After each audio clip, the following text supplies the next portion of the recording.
The following thoughts and opinions regarding this album are strictly of my own personal interests. I am not a professional music reviewer. I do encourage respectful discussion and friendly banter of each episode, but I do not condone and will not tolerate bullying or belligerence of any kind.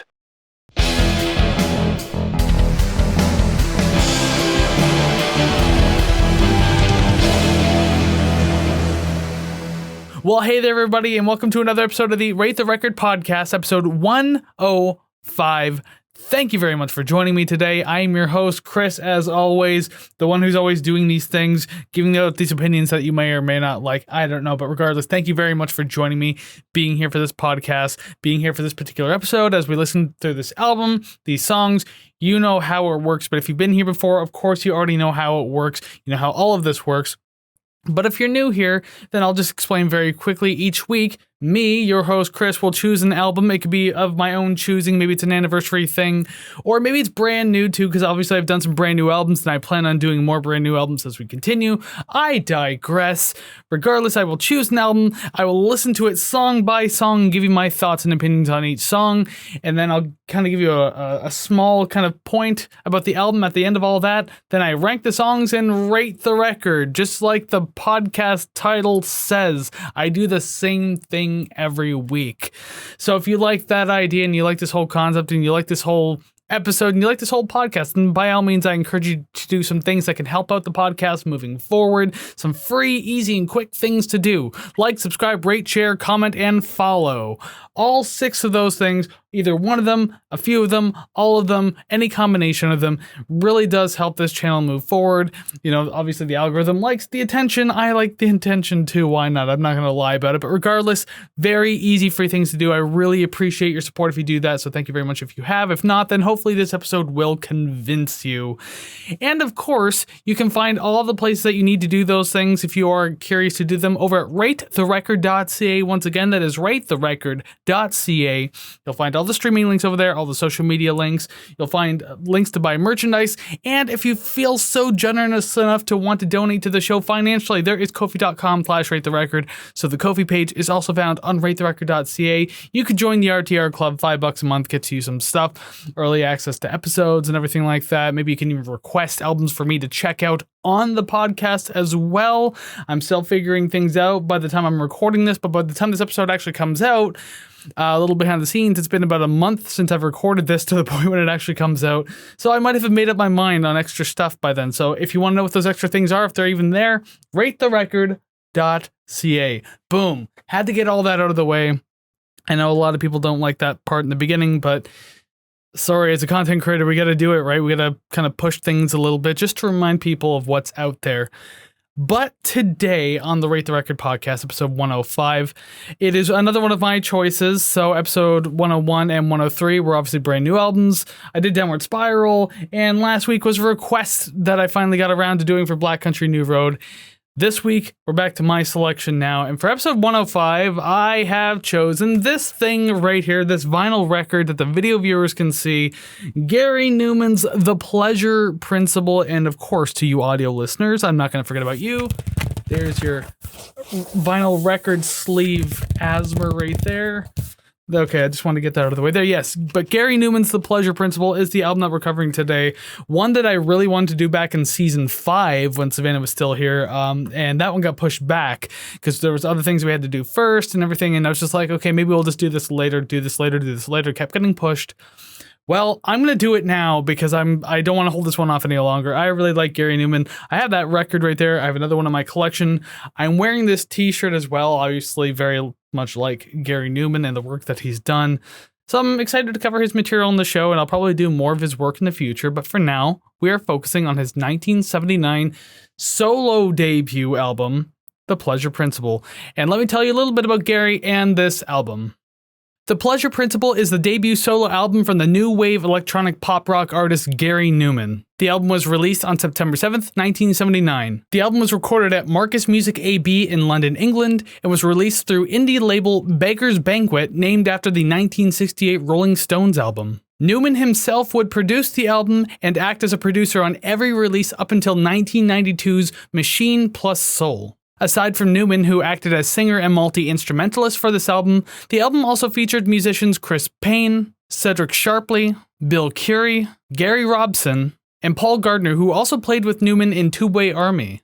The album received generally positive acclaim. Mojo gave the album a perfect 5 out of 5 stars. AllMusic gave it 4.5 out of 5 stars, while Q and The Record Collector gave it 4 out of 5 stars. Classic Rock and Uncut gave the album a 9 out of 10, while Spin gave the album an 8 out of 10. And sticking with the letter theme of my show, The Village Voice B-tiered the album. The album hit number 1 on the UK Albums Chart, while making it to number 11 in Canada and number 16 in the US. The album was also certified 3 times gold, once in each of the countries previously named. The album spawned 2 singles, Cars and Complex.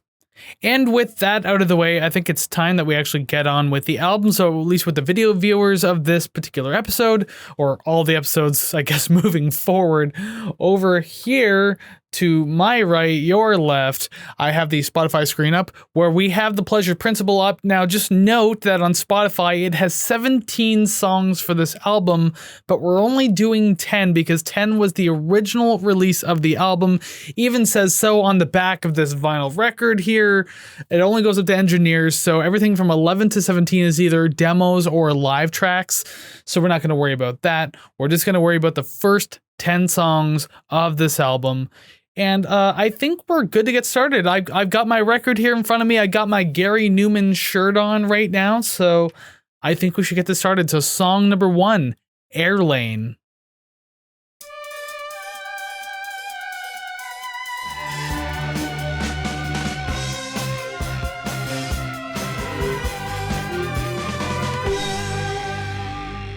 Alrighty then, getting it started with an instrumental track. That's a very interesting way to start the album then. Song number 1, Air Lane. I think this one's a really fun way to start the album. I do like this. It's a very fun instrumental track. Overall, it's just like really lively and bouncy, so it's like the perfect thing to kind of get the energy flowing through this track. Kind of gives you a good idea of what to expect. And I mean, like, spoiler alert, I guess, the album has a very consistent flow to it that's very lively and bouncy. Not quite as quick as pace as this, but it still has like a lot of the same to it, which is like really enjoyable. And this is also a really good time to give a blanket statement to the entire album regarding the production as well.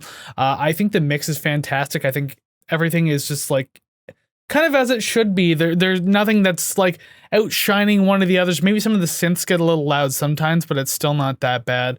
Everything is spaced out nicely. You can tell what's where and what's what, everything like that. I especially love the tones on the bass guitar, the drums all together, 2 of the most standout things on the entire album.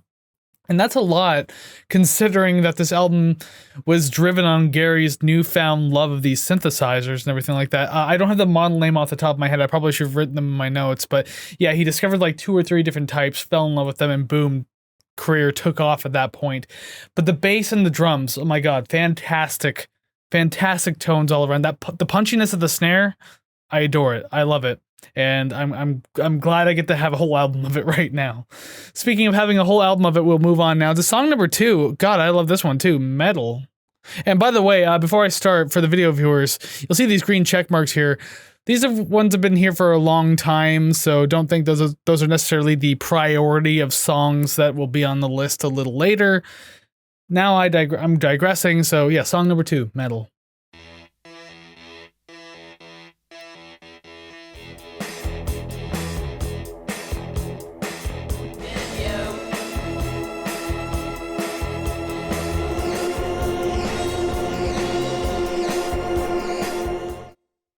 All right, there you go. Song number 2, Metal, now off the list. So this one I heard a long time ago, and I'll get into that in just a minute as well.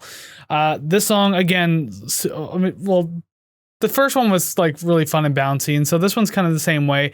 This one's really fun and catchy too, or at least I think so. I think there's like a lot to love about this song. I especially love the buzzy tone on the synthesizer too.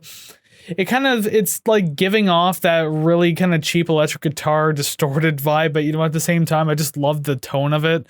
I love the sound of it. It's really good at kind of just like adding that bit of punchiness that needs to be there where the guitar is not, so I do like that. And speaking on the bass again, I think the bass, it has a very like simple groove that's pushing through the entire song, but I think it kind of drives the song in that manner. There's a lot to enjoy about the song, but that bass again, just like it's right there, prominent in the mix. It's got some really fun fills to it as well, so it's just really enjoyable all around. I like this. The ending feels a little abrupt, so I don't know how I feel about that, I guess. But other than that, it's not a bad song by any stretch of the means. And so, as I said, I heard the song a long time ago. So, to those who know, I mean, could you believe I'm a Nine Inch Nails fan? If you've been around this podcast before, I mean, is that a surprise? But anyways, there is a cover by Nine Inch Nails of this song off of it's a remix album, I guess, called Things Fall Apart. Yeah, I guess remix album is the best way to describe it, but there is a cover of Gary Numan's Metal on that, and it was the very first time I was introduced to this song, and oh my god, that cover is amazing. I love what Trent did with it. I actually, low key, high key, I don't care how you want to describe it, I like it more than the original. Granted, I love the original, I love this version, there's nothing wrong with it at all, I really truly enjoy it, but Trent's version, chef's kiss, amazing. I love what he did with it. But anyways, that's a whole other story for a whole other day. This was a good song. I enjoyed it. And now we can move along now to song number 3, Complex. The other single. Besides from Cars.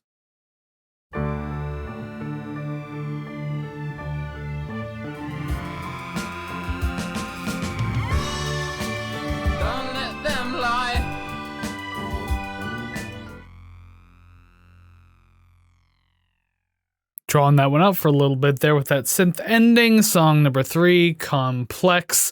So I like that this one actually slows down a little bit because the other two songs were quite lively and punchy and everything like that. So it generally feels calmer, but you still do get the punchiness of that drum groove that's kind of going through the entire song.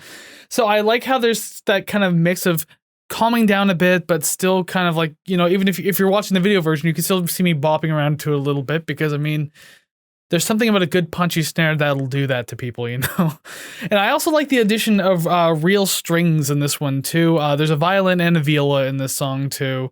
And I think that's really nice. It sounds really pretty. It keeps things pretty fresh. I know there's only like 7 more songs after this, but the fact that we're still getting this at this point in the album is nice. So it just kind of keeps things going and interesting and, once again, fresh. I do like that. And also, I noticed at the beginning of the song, when I first wrote this review, I guess I didn't fully notice, but there's like slight bass chords that's playing on the low end of the piano that I thought was really interesting. If you go back and listen to it, you'll know what I mean, but I thought that was really cool. I didn't notice it at first. So, hey, that's cool that I can finally point that out now while I'm listening to it live and reviewing it right off the spot right here. But yeah, another abrupt ending to this song as well. Not exactly detrimental, but it's just kind of like, I don't know, there's got to be a better way to wrap up these songs. It's unfortunate, but you know what? It is what it is, and the songs are still nice and everything like that. So we can move on now, speaking of more songs, to song number 4, Films. There we go.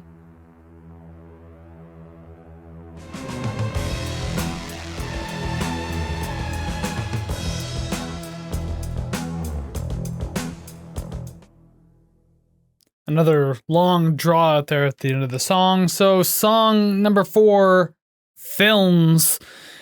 That one was a lot of fun too. I think this is still fun, still bouncy. I don't think much has changed with this one too. It's feeling like a little similar to the other tracks, but it's not necessarily a bad thing. And spoiler alert, I probably have that note moving forward as well. I really like the lower ends in this one too, and I think a lot of it comes from the use of the synth in the background behind the bass, because the bass doesn't have a very deep kind of like, lower tone that most bass guitars do, which is fine. It doesn't matter. You can still hear the tone of it and everything, and it still sounds fantastic. I just think that the synth helps and adds more to the depth and the volume of the sound. Wow, I'm at a loss for words. This is 105th episode that I've done for Rate the Record, and I still can't talk properly. So if you're still here, thank you very much for being here. Anyways, the anything can happen line there in the second verse is the only thing that kind of strikes me a little bit.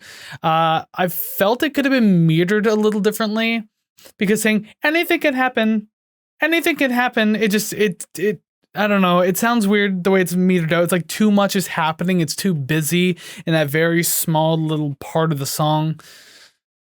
I don't know. In the first verse, it was better when he's like, play it all back. Like that sounded better. Like it just fit the groove more, but this one was too busy. I mean, it doesn't necessarily mean that it's like a detriment to the song or anything like that. I mean, it kind of is, but it didn't destroy the score. I'll tell you that much at the very least. But at least the ending felt complete this time. We got like a 4-minute song on our hands, and it went all the way through the motions. It faded out nicely, so it felt like a full, complete song. The first one so far on this entire album. Well, let's see how much there is now with song number 5, M.E., or you can call it Me, but it's M.E. Hell yeah, that's a cool way to start a song.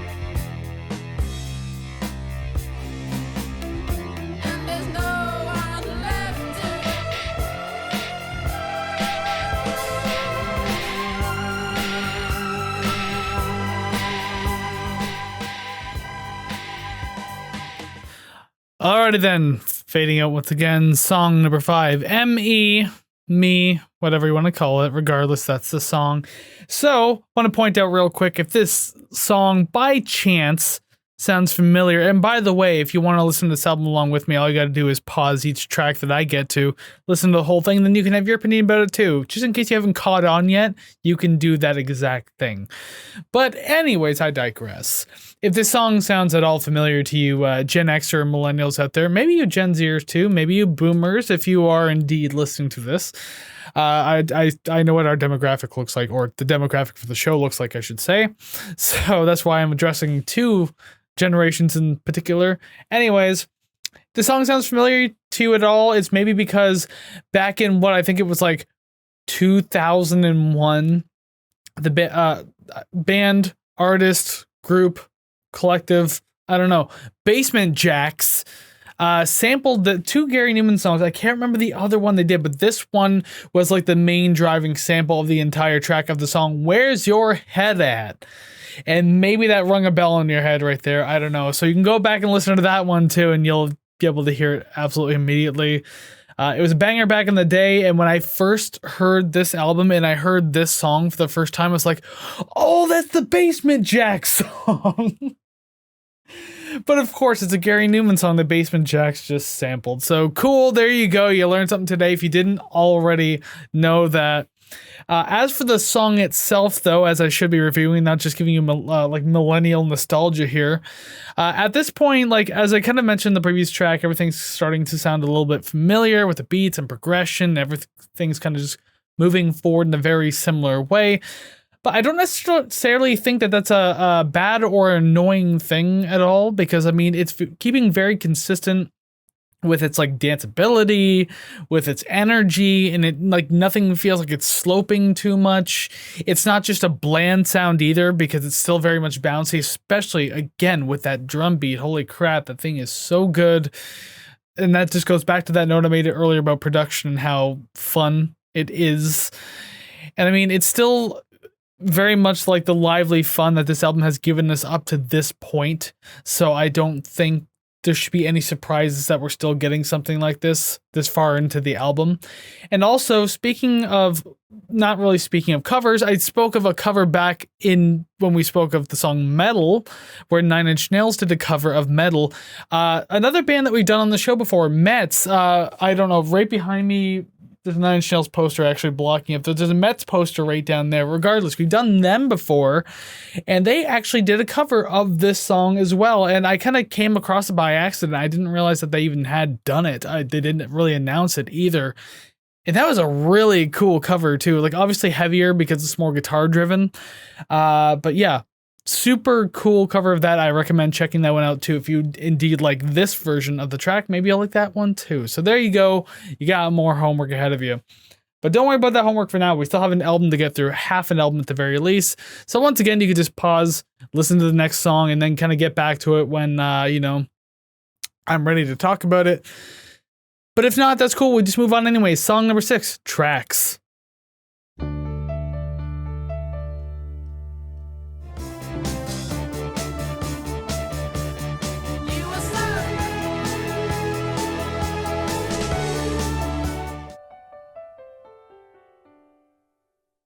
Okay, there you go. Song number 6, Tracks. That ending right there actually reminds me of a lot of another song by Gary Numan that came out, I think, a year later. It's called I Die, You Die. And I actually covered that song with my own musical project, Frail State. So there you go. Just a little minor push there. But regardless, I really like that song. But the ending kind of reminds me of that too. But this is song 6, Tracks, as mentioned already. With this one, it's more of the same that we've been getting, so it's hard to know what to say about it anymore. Again, not necessarily bored of it, though, just because I love the energy of this, and this one actually kind of picks up the pacing a little more, like we heard in the first song, Air Lane. So at the very least, like, it is kind of changing its consistency a little bit, so it kind of gives you something to work off with there. One thing I really like about the song is the matching staccato, like, synth and bass line going through the verses. I think that gives the track, like, quite a literal pulse to jump off of, and I really adore that, so I don't know. Really fun to hear. I like it. Again, it's getting hard to know what to say about these because, like, a lot of these sound the same. This one was a pretty quick track. Most of them are pretty quick, but this one was just under 3 minutes. It felt like more of an interlude, if anything. So I think its placement on the album is fine because interludes, obviously help kind of. I don't want to. In this case, it's not stifling the momentum, but it does kind of like plateau it a little bit, maybe bring it down in certain albums, I don't know, but this one kind of plateaued it, so that was fine to have. It feels like more of a demo in the end, I think, altogether with this one. Again, not necessarily a bad thing, but I find a lot of these songs are just like quick ideas with very abrupt endings, so I don't know. Feels like this one could have went on a little more, did a little more with it, but I still like it for what it is, so that's a good thing. We'll move on now, song number 7 called Observer.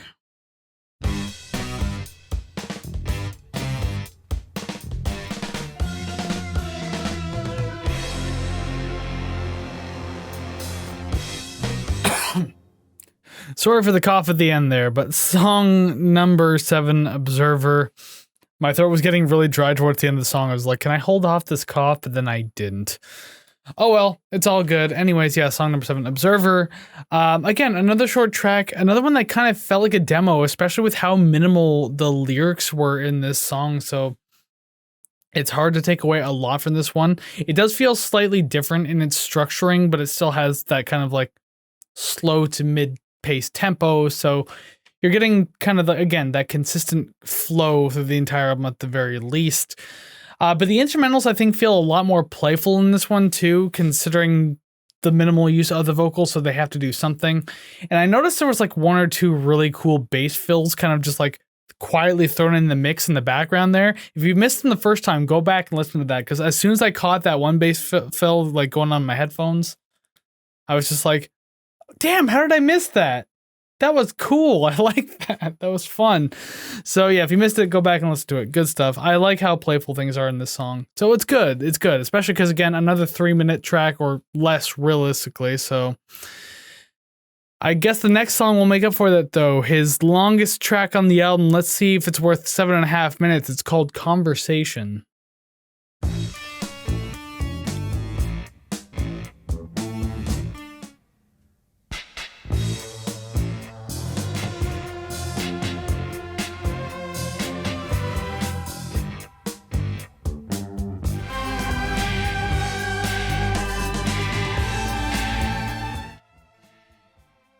Alrighty then, song number 8, Conversation there, the 7.5 minute song on the album. The longest by far. I think the other one was like, ME, which was like, 5.5 minutes or something along the lines of that. It's literally right here on the screen for both of us to see, unless you're listening in the audio world. Yes, 5.5 minutes as compared to 7.5 minutes. But I digress. So this whole song, did it justify being 7.5 minutes? Probably not.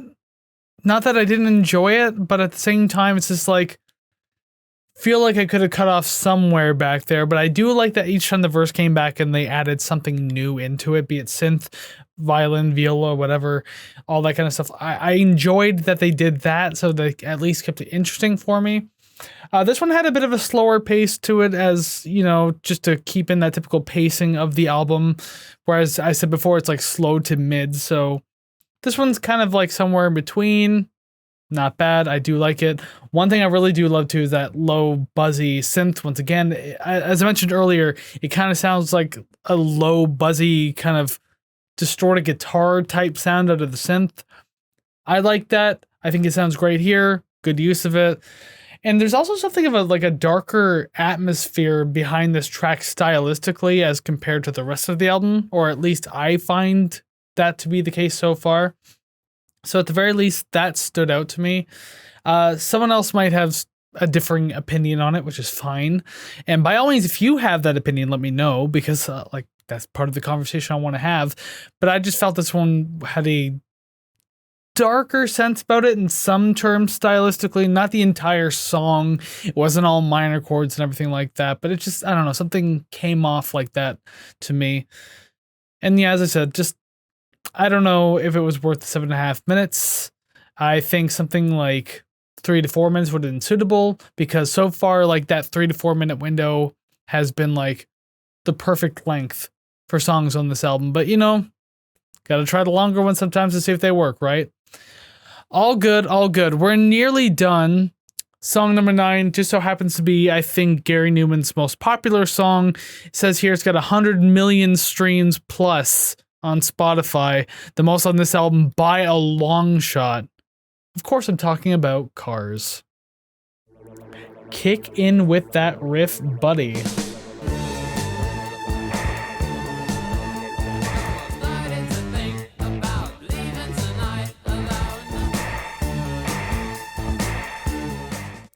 All right, I'll just cut it off there. Song number 9, Cars. There you go. I mean, instantly recognizable, I think, because chances are you've heard this song in some form or capacity in your entire life, whether it be this song, a cover version, in a soundtrack of some sort, I don't know, all over the radio, because it's his most well-known hit, so there's no way that you haven't heard this at some point in your life if you've been alive longer than at least 15 to 18 years. I guarantee you've heard this somewhere.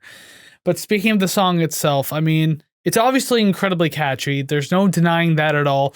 Whether you're talking about like the instrumental passages, the vocal melody, you know, da-na-na-na, da-na-na-na. I mean, the vocal and the instrumental do the same thing, but still, that's what makes it even more memorable. It's an absolute earworm, so it's so easy for this one to get stuck in your head, but it's enjoyable, it's fun, again, danceable, bouncy, energetic. The same words I've been using for the entirety of this episode because it just makes sense to use them. And I want to make a note real quick, too. So I saw Gary Numan live, I think back in March at this point, maybe April. I don't remember. There's been a lot going on over the last few months of my calendar. My head's completely out. Regardless, that's where I got this Gary Numan shirt from that I'm wearing for the video viewers to see. They opened for Ministry. He opened for Ministry, I should say.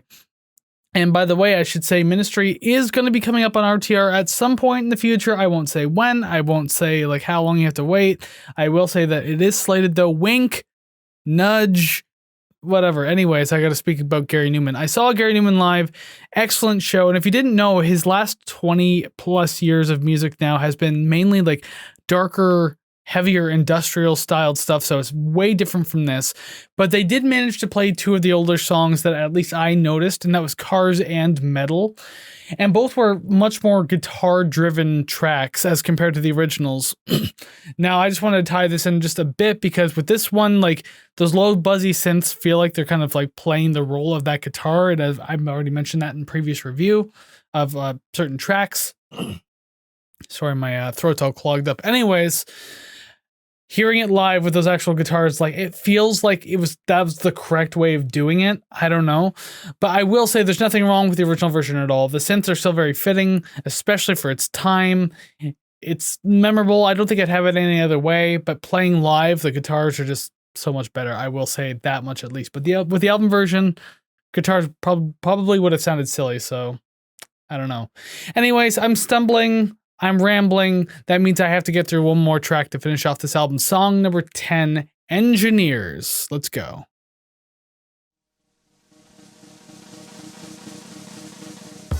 I am so high. No, sorry. That was a Chad Kroeger, Josie Scott Heroes jokes to those who didn't get it. The drum roll sounded like it, okay?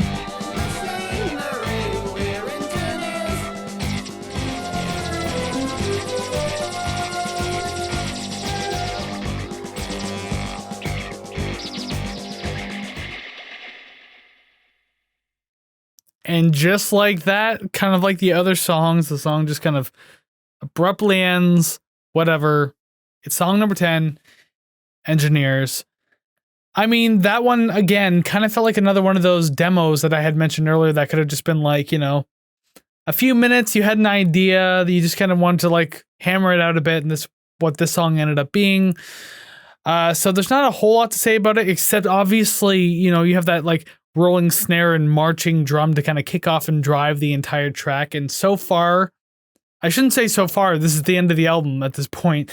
It's the most like far removed introduction to a song or even song progression that I think we've had.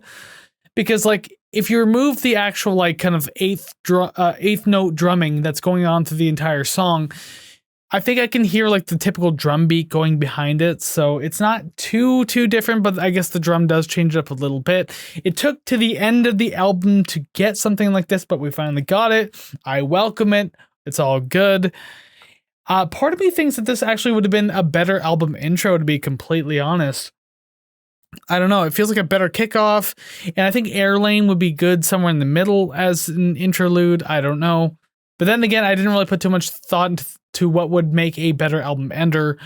But regardless, I don't know. This one's okay. It just feels like another one of those demo ones. I'm not huge on this one, so I guess I could just kind of leave it there. And with that, I can leave the entire album there because we are at the end of Gary Numan's The Pleasure Principle. So this has been fun to listen to.